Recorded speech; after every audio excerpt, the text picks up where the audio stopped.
Salut les amis, c'est Chris, très heureux de vous retrouver une nouvelle fois en 2026. Naviguer sur Internet est devenu un réflexe, mais sais-tu vraiment ce que ton navigateur fait en arrière-plan entre le tracking permanent, les publicités déguisées et les navigateurs toujours plus lourds? Beaucoup d'alternatives promettent la confidentialité sans toujours la respecter. Aujourd'hui, je te présente Zen Browser, un navigateur discret basé sur Firefox qui ne cherche pas à t'impressionner mais simplement à te laisser naviguer sans être surveillé en permanence.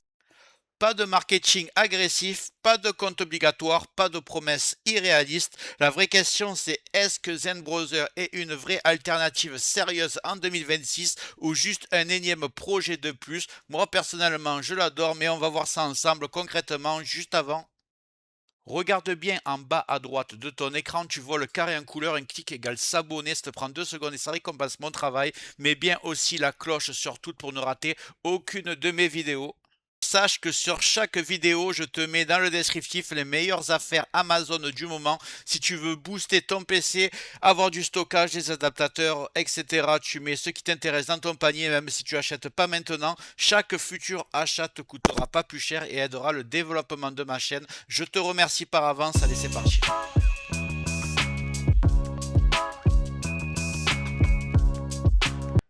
Zen Browser, c'est avant tout un navigateur axé sur l'essentiel. Ici, pas de promesses spectaculaires, pas de slogan marketing et surtout pas de modèle basé sur la collecte de données. Zen Browser est basé sur Firefox, donc sur le moteur Gecko. Ça veut dire une chose importante, un moteur open source indépendant de Google avec une vraie alternative à Chromium. Dès l'installation, le navigateur est sobre, rapide à lancer et surtout déjà bien configuré.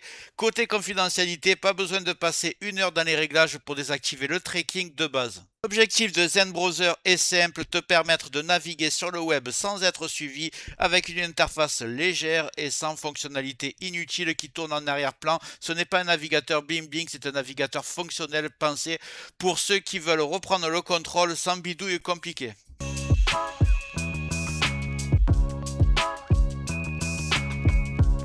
Je vais ouvrir mon navigateur et je vais taper Zen Bro. Oh, j'ai marqué Zen Navigateur en français. Ok. Zen Navigateur, je mettrai quand même le lien dans le descriptif. Annuler, donc là on va mettre download ici en haut à droite. Download for Windows, ok. Donc ça télécharge. C'est déjà fini. On va double-cliquer pour l'installer. Il y a le même logo que Firefox.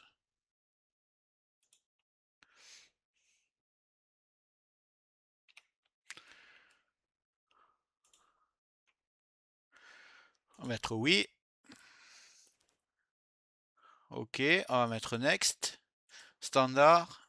Install.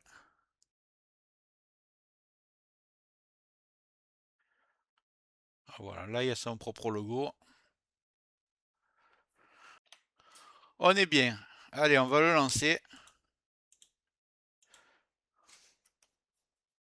Ensemble, on va le découvrir.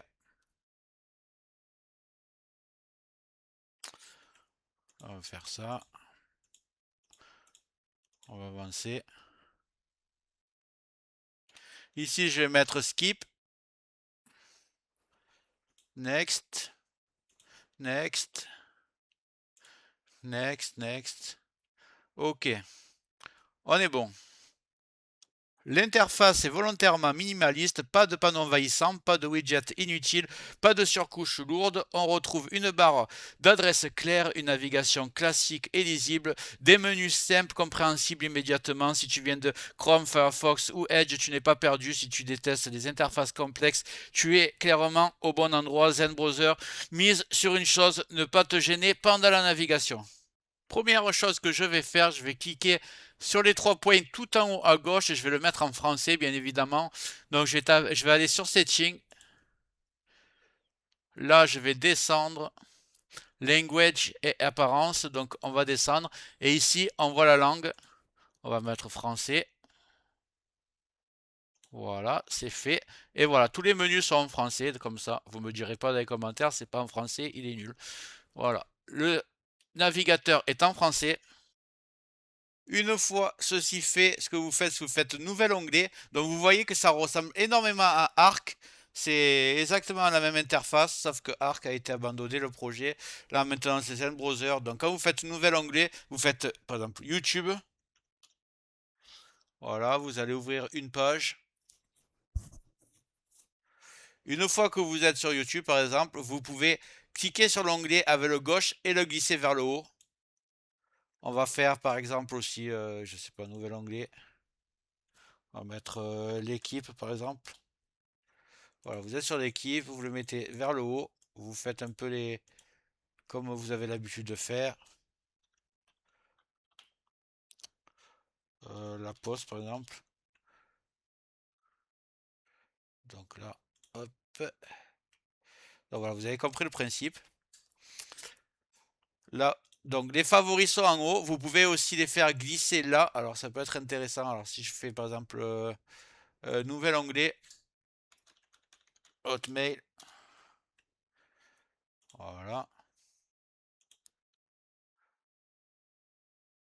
Je suis sur l'onglet connexion Hotmail. Et je le glisse en haut. Et je peux aussi le mettre ici dans essentiel. Et en retirer. Donc là, je clique droit, retirer d'essentiel. Retirer d'essentiel. Et retirer d'essentiel. Imaginons que maintenant vous faites nouvel onglet. Et que vous faites Gmail. Voilà. Donc se connecter. Voilà, on est sur la bonne page. Donc ici, vous le glissez et vous allez pouvoir le mettre ici. Alors l'avantage, c'est que quand vous allez vous connecter maintenant, dès que vous ouvrez votre navigateur, à un clic, vous avez accès à tous vos mails Gmail et à un clic, vous avez accès à tous vos mails Hotmail. Franchement, c'est très pratique. Donc c'est un des gros avantages. Après, là, quand vous voulez fermer les anciens onglets, vous faites juste la croix. Et un des gros, pardon, un des gros avantages de ce navigateur, c'est que vous pouvez créer des espaces de travail. Par exemple, créer un espace. Imaginons que je vais l'appeler réseaux sociaux. Voilà. Créer un espace. Là, je vais par exemple ouvrir Facebook.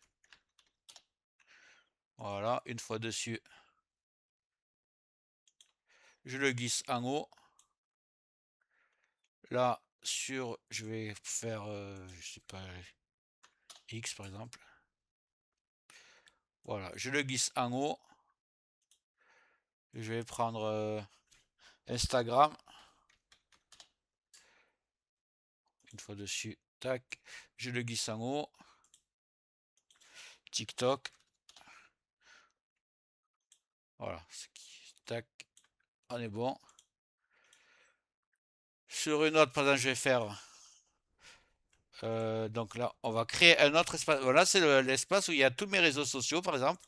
Si j'en crée un autre, d'ailleurs, vous pouvez faire avec les mails aussi, mais si là, je marque par exemple YouTube,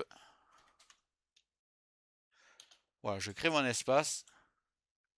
Mon espace YouTube pour travailler, là, je vais mettre donc YouTube, évidemment. Donc là, YouTube, je le mets là. Là, je vais mettre YouTube Studio.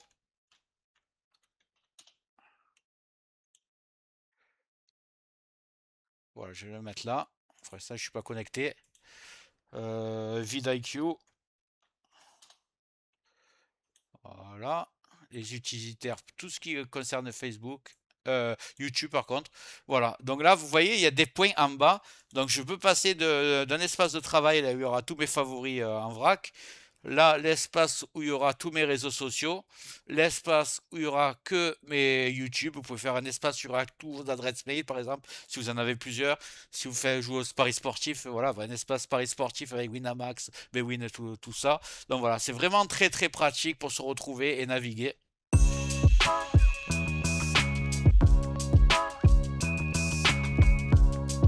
Côté performance, Zen Browser est réactif, le lancement est rapide, la navigation est fluide, même sur des machines modestes, la consommation CPU est contenue, la RAM est raisonnable, l'activité en arrière-plan est limitée, on sent qu'il n'y a pas 15 services cachés qui tournent sans raison. Sur un PC ancien ou peu puissant, la différence se remarque de suite, ce n'est pas le navigateur le plus rapide du monde sur les benchmarks, mais dans l'usage réel, il est stable, fluide et agréable. Par défaut, ZenBrowser limite déjà les trackers classiques utilisés pour la publicité, certains scripts de suivi intersites, les cookies tiers les plus intrusifs, une partie de la collecte passive de données. Résultat, moins de requêtes inutiles, moins de scripts chargés et une navigation plus propre. Il faut savoir qu'il n'y a pas de blocage de pub, donc on va utiliser un utilitaire en plus. Je vais télécharger, comme d'habitude, uBlock Origin. Donc toutes les extensions de Firefox sont compatibles avec Zen. Donc on va faire télécharger uBlock Origin, add à Firefox, autoriser, ajouter, épingler.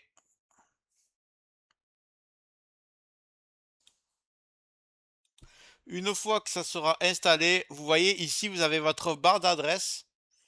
Donc si vous voulez, faites clic droit copier quand vous voulez copier une barre d'adresse. Mais vous avez aussi ce petit menu là avec les barres. Et quand vous cliquez, vous voyez que uBlock, les extensions sont ici.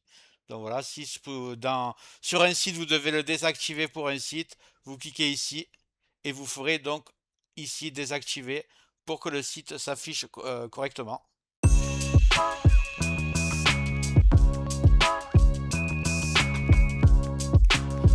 Pour conclure, ZenBrowser ne promet pas de révolution, il ne prétend pas te rendre invisible, il ne joue pas sur la peur, il propose simplement une base saine, une navigation sobre, une confidentialité raisonnable et une vraie alternative au navigateur dominant.